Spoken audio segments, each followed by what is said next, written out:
കുരിശിങ്കലെ വലിയ മുറ്റം പ്രകമ്പനം കൊള്ളിച്ചുകൊണ്ട് ആ പോലീസ് ജീപ്പ് വന്നു നിന്നു. വണ്ടി പൂർണ്ണമായും നിൽക്കുന്നതിന് മുൻപ് തന്നെ അതിന്റെ മുൻവാതിൽ തള്ളി തുറന്ന് കനത്ത ബൂട്ടുകൾ മണ്ണിലേക്ക് പതിഞ്ഞു. പാലാക്കുന്നിലെ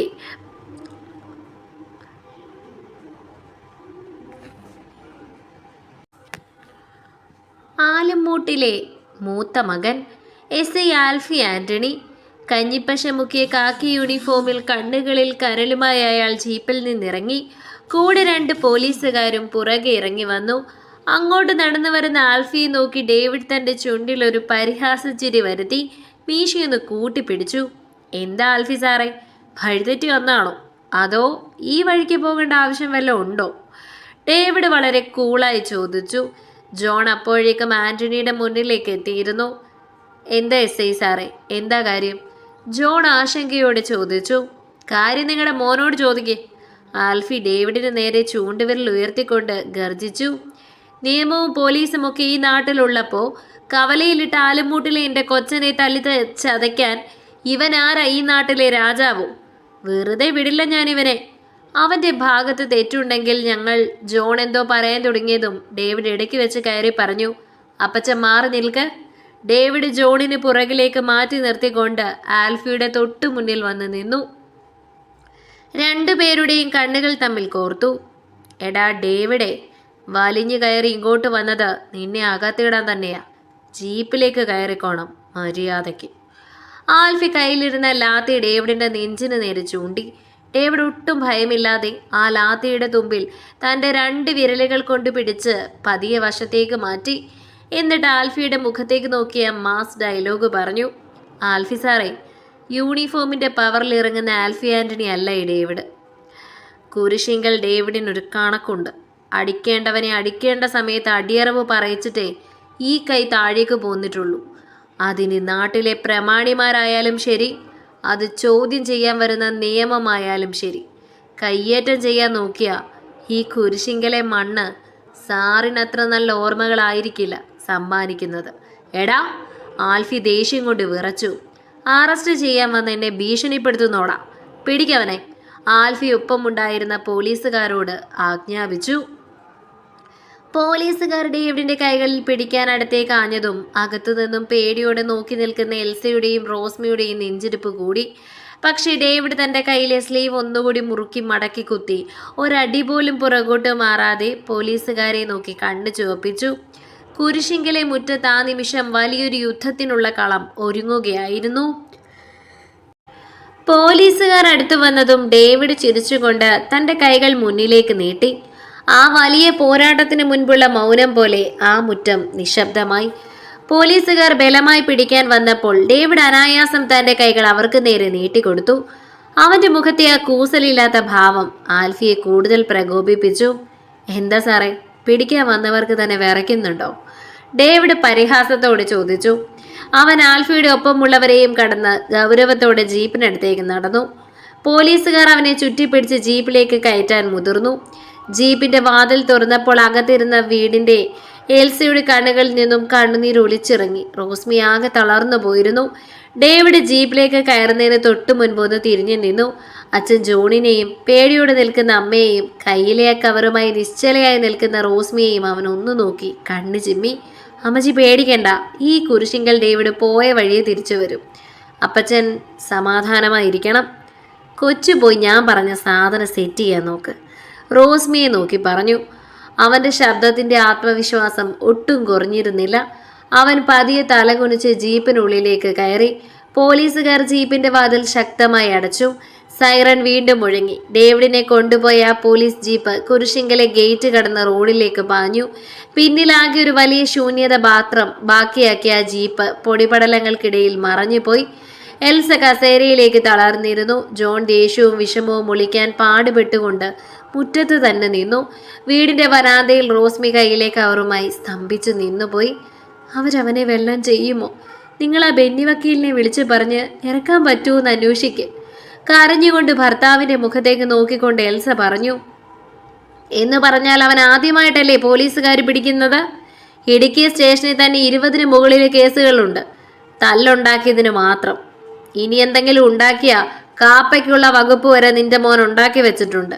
പോലീസ് കൊണ്ടുപോയിട്ടുണ്ടെങ്കിൽ ഇറങ്ങി വരാനും അവൻ അറിയാം. അവനെ കുരിശിങ്കലെ ജോണിന്റെ മോനാ. ഞാനിനി വക്കീലിനെ പിടിച്ചുകൊണ്ട് പുറകെ പോകേണ്ട ആവശ്യമൊന്നുമില്ല. അയാൾ അത്രയും പറഞ്ഞ് അകത്തേക്ക് കയറിപ്പോയപ്പോൾ എന്ത് ചെയ്യണമെന്നറിയാതെ നിന്നു പോയിരുന്നു ആ നിമിഷം എൽസ. അവരുടെ കണ്ണുകൾ നിറഞ്ഞു വന്നിരുന്നു. അവരെ എങ്ങനെ ആശ്വസിപ്പിക്കണമെന്ന് അറിയാതെ നിന്നു റോസ്മിയും. അമ്മച്ചി വിഷമിക്കാതെ, ഇച്ചായൻ പറഞ്ഞതുപോലെ വരും. ഇച്ചായൻ ഇതൊന്നും പുത്തരിയുള്ള കാര്യമല്ലല്ലോ. വൈകിട്ട് വരുമെന്ന് പറഞ്ഞിട്ടല്ലയോ പോയേക്കുന്നേ? അപ്പോൾ ഉറപ്പായിട്ടും വരും. അവരെ ആശ്വസിപ്പിക്കാൻ വേണ്ടി തോളിൽ തട്ടിക്കൊണ്ട് റോസ്മി പറഞ്ഞിരുന്നു. അത് കേട്ടപ്പോൾ അവരിലും ഒരാശ്വാസം നിറഞ്ഞു നിന്നു. സ്വർണമാലയ്ക്കൊപ്പം പിണഞ്ഞു കിടക്കുന്ന കൊന്തയിലേക്ക് അവനൊന്ന് കൈ ചേർത്തു. കർത്താവേ, എൻ്റെ കൊച്ചിനെ കാത്തോണേ. അവര് പറഞ്ഞു. നിങ്ങളിങ്ങനെ പോത്തുപോലെ ഉറങ്ങിക്കോ കിടന്ന്. ഈ വീട്ടിൽ നടക്കുന്ന എന്തെങ്കിലും കാര്യം നിങ്ങൾ അറിയുന്നുണ്ടോ മനുഷ്യ? ഉറങ്ങിക്കിടന്നവന്റെ മുകളിലേക്ക് ഒരു തലേണയെടുത്ത് എറിഞ്ഞുകൊണ്ട് സോന ചോദിച്ചു. അവൻ വേഗം കണ്ണുകൾ തിരുമ്മി തുറന്ന് അവളെ ഒന്ന് നോക്കി. നിനക്ക് എന്താടി, രാവിലെ തന്നെ ഭ്രാന്ത് പിടിച്ചോ? എന്നാ പറ്റി? അവൻ മേശയിലിരുന്ന തന്റെ സ്പെക്സ് എടുത്ത് നന്നായി ഒന്ന് തുടച്ച് അത് മുഖത്തേക്ക് വച്ചുകൊണ്ട് അവളോട് ചോദിച്ചു. നാണമില്ലേ മനുഷ്യ നിങ്ങൾക്ക്? ഇങ്ങനെ ഒരുത്തൻ നിങ്ങളുടെ അനിയനാണെന്ന് പറയാൻ? എല്ലാ ദിവസവും തല്ലും പിടുത്തവും മാത്രം. ഒരു ദിവസം പോലും ഇല്ല മനസ്സമാധാനത്തോടെ കിടന്നുറങ്ങിയിട്ട്. എൻ്റെ വീട്ടുകാരൊക്കെ ചോദിക്കുമ്പോൾ എനിക്ക് സത്യം പറഞ്ഞ നാണക്കേടാണ്. നിങ്ങൾക്കതില്ലല്ലോ എന്ന് ഓർക്കുമ്പോൾ എനിക്ക് അത്ഭുതം. സോന പറഞ്ഞു. എന്നതാണെന്ന് വെച്ചാൽ നീ ചുറ്റി വളയ്ക്കാത്ത നേരെ കാര്യം പറയാൻ നോക്ക്. സോനയുടെ മുഖത്തേക്ക് നോക്കിക്കൊണ്ട് ഡെറിക്ക് പറഞ്ഞു. നിങ്ങളുടെ പുന്നാര അനിയനെ രാവിലെ ഇവിടെ വന്ന് പോലീസുകാർ ജീപ്പിൽ പിടിച്ചുകൊണ്ട് പോയി. എന്നാത്തിന്? പേടിയോടെ അവളുടെ മുഖത്തേക്ക് നോക്കിക്കൊണ്ട് അവൻ ചോദിച്ചു. അവനെ ആദരിക്കാനായിരിക്കും. വല്ല നല്ല കാര്യം ചെയ്തു കാണും. അല്ലെങ്കിൽ പിന്നെ അവരെല്ലാവരും കൂടി നേരിട്ട് വന്ന് കൊണ്ടുപോയില്ലല്ലോ. നീ തമാശ വിട്ട് കാര്യം പറ. എന്തിനാ മനുഷ്യ പോലീസുകാർ വന്ന ആൾക്കാരെ പിടിച്ചുകൊണ്ട് പോകുന്നത്?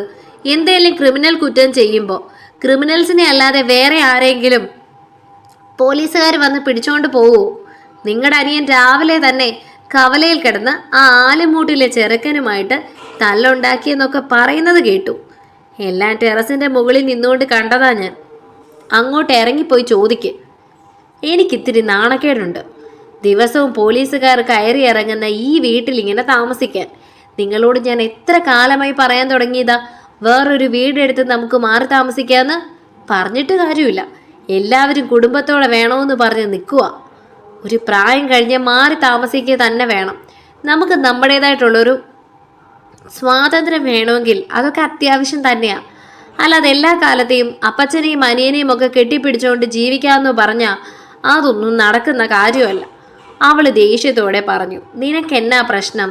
അവനെ പോലീസുകാർ പിടിച്ചുകൊണ്ട് പോയതാണോ അതോ നമ്മൾ ഇവിടുന്ന് മാറി താമസിക്കാതിരിക്കുന്നതാണോ? അവളുടെ മുഖത്തേക്ക് നോക്കിക്കൊണ്ട് അവൻ ദേഷ്യത്തോട് ചോദിച്ചു. രണ്ടും പ്രശ്നം തന്നെയാണ്. എൻ്റെ ഡാഡിയെക്കുറിച്ച് നല്ല രീതിയിൽ ബിസിനസ് ചെയ്യുന്ന ആളാണ്. അവർക്കൊക്കെ നാണക്കേടാണ് ഇങ്ങനെ അനിയനെ പറ്റി ഓരോ ദിവസവും ഓരോ കാര്യങ്ങൾ കേൾക്കുന്നത്. കഴിഞ്ഞ ആഴ്ച വീട്ടിൽ പോയപ്പോൾ മമ്മി ചോദിച്ചതേ ഉള്ളൂ, അനിയനെ പറ്റിയുള്ള വാർത്തകളാണല്ലോ എല്ലാം കേൾക്കാനുള്ളതെന്ന്. എനിക്കിത്തിരി നാണക്കേടാണ്. 24 മണിക്കൂറും കുടിച്ച് നടക്കുന്ന അവനെക്കുറിച്ച് പറയുമ്പോൾ ആൾക്കാർക്ക് തന്നെ എന്തൊരു പുച്ഛമാണെന്നറിയൂ. അവൾ പറഞ്ഞു. 3-4 ബാറ് നടത്തുന്ന അബ്കാരി കോൺട്രാക്ടറായ നിന്റെ തന്ത പിന്നെ ചെയ്തുകൊണ്ടിരിക്കുന്നത് സുവിശേഷ പ്രസംഗമാണല്ലോ. ഈ നാട്ടുകാരെ മൊത്തം കുടിപ്പിച്ച് കിടത്തുകയല്ലേ അയാള്? അതിനു വേണ്ടിയല്ലേ നിങ്ങൾ ആ സ്ഥാപനം തുറന്നു വെച്ചിരിക്കുന്നത്? അതുപോലെയുള്ള സ്ഥാപനങ്ങളിൽ നിന്ന് എൻ്റെ അനിയൻ ഒരിത്തിരി കുടിക്കുന്നതാണോ നിനക്ക് നാണക്കേട്? അവനെ, എൻ്റെ അനിയനെ, എന്നെ പോലെ നിനക്കറിയില്ലല്ലോ.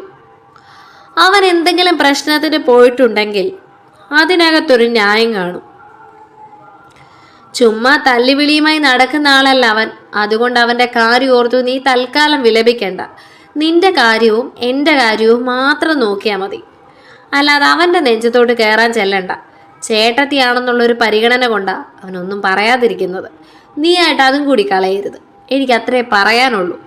പിന്നെ വീട് മാറുന്ന കാര്യം അത് നടക്കുകയില്ലാന്ന് നീ എപ്പോഴൊക്കെ പറഞ്ഞിട്ടുണ്ടോ അപ്പോഴൊക്കെ ഞാൻ മറുപടിയും പറഞ്ഞിട്ടുണ്ട്. പിന്നെ ഓരോരോ പ്രശ്നം വരുമ്പോൾ നീ അതിങ്ങനെ ഇടയ്ക്കിടയ്ക്ക് എന്നെ ഓർമ്മിപ്പിക്കണമെന്നില്ല. അപ്പച്ചൻ്റെ ഏറ്റവും വലിയ ആഗ്രഹമാണ് ഞങ്ങൾ ആൺമക്കൾ 2 പേരും ഈ വീട്ടിൽ തന്നെ കഴിയണമെന്നുള്ളത്. അപ്പച്ചൻ്റെ കാലം കഴിയുന്നത് വരെയെങ്കിലും അതങ്ങനെ തന്നെ നടന്നിരിക്കണം. അല്ലെങ്കിൽ എനിക്കതൊരു സമാധാനക്കേട് തന്നെയാണ്. അതുകൊണ്ട് തൽക്കാലം ആ വക ചിന്തകളൊന്നും നിനക്ക് വേണ്ട. പിന്നെ നിന്റെ കുടുംബക്കാർക്ക് ഡേവിഡിനെ കൊണ്ട് എന്തോ നാണക്കേടാണെന്ന് നീ പറഞ്ഞല്ലോ. ആഴ്ചയിൽ നിന്റെ അനിയത്തി ഇങ്ങോട്ട് വരുന്നത് അവനെ മാത്രം കാണാനാണെന്നുള്ളത് നിനക്കറിയത്തില്ലേലും എനിക്കറിയാം. ഡെറിക്ക് പറഞ്ഞു. ദേ മനുഷ്യ, എൻ്റെ കൊച്ചിനെക്കുറിച്ച് എന്നായാലും അനാവശ്യം പറഞ്ഞാലുണ്ടല്ലോ, അവൾക്ക് അങ്ങനത്തെ സ്വഭാവമൊന്നുമില്ല. അവൻ്റെ മുഖത്തേക്ക് നോക്കിക്കൊണ്ട് ദേഷ്യത്തോടെ അവൾ പറഞ്ഞു. എങ്ങനത്തെ സ്വഭാവം? അവൾക്ക് നല്ല ഒന്നാന്തരം പ്രേമമാണ് എൻ്റെ അനിയനോട്. അത് അവൾ നിന്നോട് പറഞ്ഞിട്ടില്ലെങ്കിലും എന്നോട് പറഞ്ഞിട്ടുണ്ട്. അതുകൊണ്ട് നീ നിന്റെ കുടുംബക്കാർക്ക് ഡേവിഡിനോടുള്ള അപ്രിയത്തെക്കുറിച്ചൊക്കെ പറയുന്നതിനൊക്കെ ഇവിടെ നിർത്തുന്നത് നല്ലത്. ഇനി നീ പറഞ്ഞതിൽ എന്തെങ്കിലും സംശയം നിനക്ക് തോന്നുന്നുണ്ടെങ്കിൽ ഇനി ശ്രേയ വരുമ്പോൾ നീ ചോദിച്ചു നോക്ക്, അപ്പോൾ അറിയാലോ. അത്രയും പറഞ്ഞുകൊണ്ട് അവൻ മുറിക്ക് പുറത്തേക്ക് പോയപ്പോൾ ദേഷ്യത്തോടെ അവൾ അവിടെ തന്നെ നിന്നു പോയിരുന്നു. അവൻ പുറത്തേക്ക് ചെന്നതും അപ്പച്ചൻ മുറിയിലാണെന്ന് മനസ്സിലായി. ആരോടൊക്കെയോ ഫോൺ വിളിച്ച് സംസാരിക്കുകയാണ്. വക്കീലിനെ ആണെന്ന് കൂടുതൽ സമയം നിന്നപ്പോൾ മനസ്സിലാക്കാൻ സാധിച്ചിരുന്നു. അതോടെ ഡെറിക്കിന് സംഭവം സത്യമാണെന്ന് മനസ്സിലായി. അവൻ ഡൈനിങ് ടേബിളിൽ ചെന്നിരുന്നപ്പോൾ റോസ്മി ചായയുമായി വന്നു. എന്നാടി രാവിലെ ഇവിടെ? ഏതാണ്ട് നടന്നെന്നും പറഞ്ഞ് സോന അവിടെ കിടന്ന് തുള്ളുന്നുണ്ടല്ലോ, എന്നാ പറ്റിയത്? അവളുടെ മുഖത്തേക്ക് നോക്കിക്കൊണ്ട് ചോദിച്ചു. രാവിലെ തന്നെ ഇച്ചായൻ കവലയിൽ എന്തോ വഴക്കുണ്ടാക്കി എന്നൊക്കെ പറയുന്നത് കേട്ടു. എന്തിനാണെന്നൊന്നും അറിയില്ല. കുറച്ചു മുൻപേ പോലീസും വന്നു. അമ്മച്ചി ആകെപ്പാടെ വിഷമിച്ചിരിക്കുക. റോസ്മി പറഞ്ഞു. ഈ ആഴ്ച പോലീസ് ഇവിടെ വന്നിട്ടില്ലല്ലോ. കഴിഞ്ഞ ആഴ്ച 2 or 3 തവണ വന്നു. ഈ ആഴ്ച 1 വട്ടം. അമ്മച്ചിക്ക് സമാധാനമല്ലേ വേണ്ടത്? ഇമ്പ്രൂവ്മെൻ്റ് ഉണ്ടല്ലോ മോന്. അവിടെ ഇരുന്ന പത്രം എടുത്തുകൊണ്ട് അവൻ പറഞ്ഞപ്പോൾ റോസ്മി ഒന്നും മിണ്ടിയില്ല. ആലമൂട്ടിലെ ചെക്കനെ തല്ലിയ കേസായതുകൊണ്ടാണ് അവരുപദ്രവിക്കുമെന്ന് അമ്മച്ചിക്ക് പേടി. എനിക്കും ആ പേടിയുണ്ട്. SI അവിടുത്തെ മൂത്ത മോനല്ലേ, അങ്ങനെ എന്തെങ്കിലും സംഭവിച്ചാലോ എന്നുള്ളൊരു പേടി. ഈ പേടിയൊക്കെ നിനക്കും അമ്മച്ചിക്കും മാത്രം ഉണ്ടായിട്ട് കാര്യമില്ല. ഈ പ്രശ്നമെല്ലാം ഒപ്പിച്ചു വെച്ച ഒരുത്തനുണ്ടല്ലോ, അവനാണ് ആദ്യമേ പേടി വേണ്ടത്. ആരെങ്കിലും എന്തെങ്കിലും പറഞ്ഞാൽ ഉടനെ തല്ലാൻ നടക്കുന്നവനും വേണം അതൊക്കെ ചിന്തിക്കാൻ സെൻസ്. ഡെറിക്ക് പറഞ്ഞപ്പോൾ ഒന്നും മിണ്ടാതെ നിന്ന് പോയിരുന്നു റോസ്മി. പക്ഷെ അവളുടെ ഹൃദയം വേദനയാൽ നിറയുകയായിരുന്നു. അപ്പോഴും പോലീസ് ജീപ്പ് സ്റ്റേഷൻ മുറ്റത്തേക്ക് വന്ന് നിർത്തുമ്പോൾ തന്നെ അവിടെ കുരിശിങ്കൽ ഡേവിഡിന്റെ ഉറ്റ സുഹൃത്ത് ആൽബി കാത്തു നിൽപ്പുണ്ടായിരുന്നു. കൂടെ നാട്ടിലെ പ്രമുഖ ക്രിമിനൽ വക്കീൽ അഡ്വക്കേറ്റ് ജയചന്ദ്രനും ഉണ്ടായിരുന്നു. ജീപ്പിൽ നിന്നും പോലീസുകാർ ഡേവിഡിനെ ഇറക്കിയതും ആൽബി വക്കീലിനോടൊപ്പം ഒരടി മുന്നോട്ട് നീങ്ങി. എന്താ സാറേ, വണ്ടിയിൽ നിന്ന് ഇറങ്ങാൻ പോലും സമ്മതിക്കാതെ ഇത്ര ധൃതി പിടിച്ച് എൻ്റെ ചങ്ങാതിയെ എങ്ങോട്ടാ പൊക്കിക്കൊണ്ടു പോകുന്നത്? ജാമ്യമില്ലാ വകുപ്പൊന്നും ഇതിൽ നിൽക്കില്ലെന്ന് സാറിന് അറിയാമല്ലോ. ആൽബി ഒരു കള്ളച്ചിരിയോട് ചോദിച്ചു. ഡേവിഡ് അവനെ നോക്കി ഒന്ന് കണ്ണ് ചിമ്മി കാണിച്ചു. എടാ ആൽബി, നീയൊക്കെ ഇവിടെ ഉണ്ടെന്ന് എനിക്ക് അറിയായിരുന്നു. അതുകൊണ്ടാ ഞാൻ സാറിൻ്റെ കൂടെ ഒരു ചെറിയ യാത്രയ്ക്ക് ഇറങ്ങിയത്. ഡേവിഡ് കൂളായി പറഞ്ഞു. ആൽഫി ദേഷ്യത്തോടെ അവരെ രണ്ടുപേരെയും നോക്കി. എടാ ആൽബി, സ്റ്റേഷനകത്ത് കിടന്ന് അധികം ഷോ ഇറക്കണ്ട. കേസ് എന്താണെന്ന് നിനക്ക് ഞാൻ കാണിച്ചു തരാം. പക്ഷെ അപ്പോഴേക്കും അഡ്വക്കേറ്റ് ജയചന്ദ്രൻ ഇടപെട്ടു. സാറേ, കവലയിലെ ആ തല്ലുകേസിൽ ആരും പരാതി തന്നിട്ടില്ല. ഡിക്സൺ ആശുപത്രിയിൽ അഡ്മിറ്റ് പോലുമല്ല. വെറുതെ ഒരാളെ സ്റ്റേഷനിൽ ഇരുത്താൻ നിയമം അനുവദിക്കുന്നില്ല. ജാമ്യത്തിനുള്ള പേപ്പറുകൾ റെഡിയാണ്. വക്കീൽ ഒപ്പുവെച്ച രേഖകൾ ആൽഫിയുടെ മുന്നിലേക്ക് നീട്ടി. രേഖകൾ പരിശോധിച്ച ആൽഫിക്ക് നിയമപരമായി ഡേവിഡിനെ അവിടെ പിടിച്ചു വെക്കാൻ കഴിയില്ലെന്ന് മനസ്സിലായി. ദേഷ്യം കൊണ്ട് അയാളുടെ മുഖം ചുവന്നു തൊടുത്തു. ഡേവിഡിനെ ലോക്കപ്പിലേക്ക് കയറ്റാൻ പോലും പറ്റാതെ വന്ന വഴിക്ക് തന്നെ വിട്ടയക്കേണ്ടി വരുന്നതിൻ്റെ നാണക്കേട് അയാളുടെ മുഖത്ത് പ്രകടമായിരുന്നു.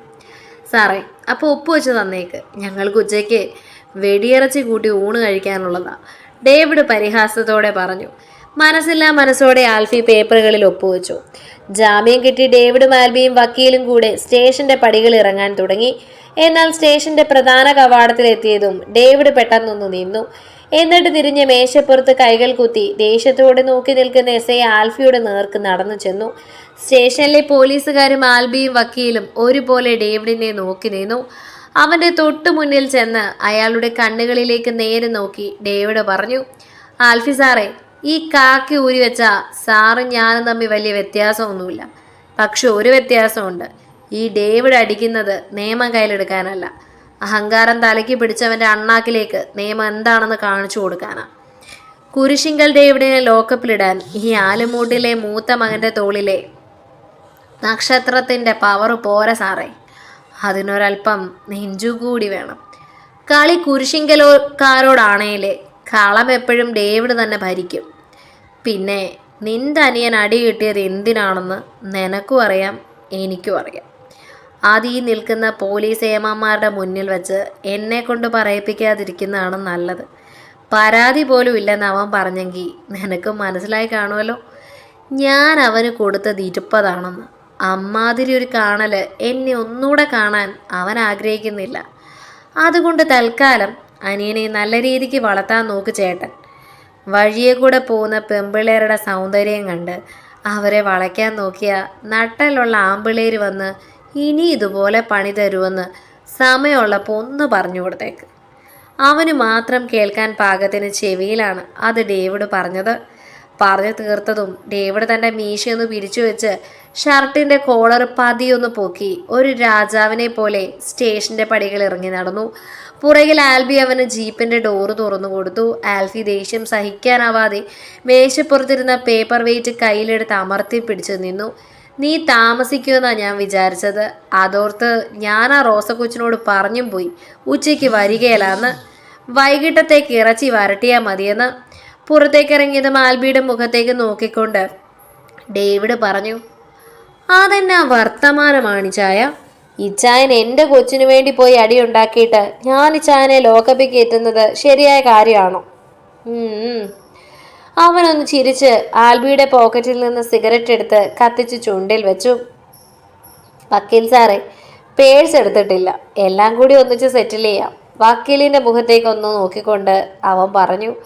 ആയിക്കോട്ടെ, ഇനിയും കാണുമല്ലോ ഈ ആഴ്ച കോറം തയ്ക്കാൻ. വക്കീൽ അവൻ്റെ മുഖത്തേക്ക് നോക്കിക്കൊണ്ട് പറഞ്ഞു. ഞങ്ങളെപ്പോലുള്ള കുറ്റവാളികൾ ഉണ്ടെങ്കിലല്ലേ സാറേ നിങ്ങളെപ്പോലുള്ള വക്കീലന്മാർക്ക് ജോലി കിട്ടത്തുള്ളൂ. ചെറു ചിരിയോടെ അവൻ അയാളെ നോക്കിക്കൊണ്ട് പറഞ്ഞു. എനിക്ക് പണി കിട്ടാൻ വേണ്ടി ഡേവിഡ് കുറ്റകൃത്യങ്ങളൊന്നും ചെയ്യണ്ട, കുറച്ചൊക്കെ ഒന്ന് കുറയ്ക്ക്. അപ്പച്ചന് നല്ല ടെൻഷനുണ്ട്. കുറച്ചു മുൻപ് എന്നെ വിളിച്ചതായിരുന്നു, സമാധാനമായിട്ടിരിക്കാൻ ഞാൻ പറഞ്ഞു. വക്കീല് പറഞ്ഞു. കർത്താവാണ് ഇത്, ഞാൻ അനാവശ്യമായിട്ട് ചെയ്തതല്ല സാറേ. ദേ എവൻ്റെ പെങ്ങള് കൊച്ചിന് അവന് സമാധാനം കൊടുത്തിട്ടില്ല. കോളേജിലും പോകുന്ന വഴിക്കും ഒക്കെ ആ കൊച്ചിൻ്റെ പിന്നാലെയാണ്. അതിൻ്റെ കൂട്ടുകാരുടെ മുന്നിൽ വെച്ച് അതിൻ്റെ കയ്യിലോ ശരീരത്തിലോ എവിടെയൊക്കെയോ കയറി പിടിച്ചു. ഇവൻ ചെന്ന് ചോദിക്കാൻ ചെന്നപ്പോൾ അവൻ്റെ കയ്യൂക്ക് കാണിച്ച് ഇവനെ അടിച്ചു. സ്വന്തം പെങ്ങളെ സംരക്ഷിക്കാൻ കഴിയാത്തവൻ എന്തൊരാങ്ങളെയാണെന്ന് പെറ്റ തള്ള പോലും ഇവനോട് ചോദിക്കുമ്പോൾ ഇവൻ്റെ അഭിമാനത്തിനൊരു പ്രശ്നം കാണില്ലേ? ഇവൻ കരഞ്ഞു വിളിച്ച് എൻ്റെ മുന്നിൽ വന്നു. ഇവൻ്റെ പെങ്ങളെന്ന് പറഞ്ഞാൽ എൻ്റെ ആരാ സാറേ? എൻ്റെ പെങ്ങളല്ലേ? എനിക്കൊരു വിഷമം കാണാതിരിക്കുമോ? അങ്ങനെ ചെയ്തു പോയതാ. ഏതായാലും ഒന്ന് ശ്രദ്ധിക്കണം, ഇപ്പം ഇതിരി കൂടുതലാണ്. ഡേവിഡിൻ്റെ തോളിലൊന്ന് തട്ടി പറഞ്ഞ് ജയചന്ദ്രൻ സ്വന്തം കാറിലേക്ക് പോയപ്പോൾ ആൽബി അവൻ്റെ മുഖത്തേക്ക് നോക്കി. ഞാൻ കാരണം അപ്പച്ചനും ഇച്ചായനും തമ്മിൽ വഴക്കാവുമല്ലേ? ഹേയ്, അതൊക്കെ ഞാനങ്ങ് ഹാൻഡിൽ ചെയ്തോളാം. അവൻ്റെ തോളിൽ തട്ടി പറഞ്ഞു ഡേവിഡ്. നീ ജീപ്പ് എടുത്തു. എങ്ങോട്ടാ ഇച്ചായ? കുരിശിങ്കലേക്ക് തന്നെ. കുരിശിങ്കലെ ജോൺ മുതലാളിയെ മുഖം കാണിച്ചില്ലെങ്കിൽ ഇന്ന് വലിയ പ്രക്ഷോഭങ്ങൾ നടക്കും. അത് കഴിഞ്ഞിട്ട് ഞാൻ നേരെ കൂപ്പിലേക്ക് വരാം, നീ അവിടെ നിന്നാൽ മതി. അവൻ്റെ മുഖത്തേക്ക് നോക്കിക്കൊണ്ട് ഡേവിഡ് പറഞ്ഞു. മുറുകിയ മുഖത്തോടെ ഭക്ഷണം മേശയിൽ ഇരിക്കുകയാണ് ജോൺ. അയാളുടെ മുഖത്തെ കടുപ്പം കണ്ടപ്പോൾ തന്നെ കാര്യങ്ങൾ കൈവിട്ടു പോയെന്ന് എൽസയ്ക്ക് മനസ്സിലായി. നല്ല ദേഷ്യമുണ്ട് മുഖത്ത്. എന്നതാ അപ്പച്ച പള്ളിയിൽ നിന്ന് വിളിച്ചത്? ഡെറിക് അപ്പൻ്റെ മുഖത്തേക്ക് നോക്കിക്കൊണ്ട് ചോദിച്ചു. ഇപ്പം തന്നെ അവിടേക്ക് എത്തണമെന്ന് അച്ഛൻ പറഞ്ഞിരിക്കുന്നത്. ആ കന്നന്തിരിവ് പിടിച്ചവൻ കാരണം എല്ലാവരുടെയും മുന്നിൽ നാണം കെടാനാണ് എൻ്റെ വിധി. ദേഷ്യത്തോടെ ജോൺ പറഞ്ഞപ്പോൾ സോനയുടെ മുഖത്ത് വിജയം നിറഞ്ഞ ഒരു ചിരി വിരിഞ്ഞു. തുടരും. അടുത്ത ഭാഗങ്ങൾക്ക് ചാനൽ സബ്സ്ക്രൈബ് ചെയ്യാൻ മറക്കല്ലേ.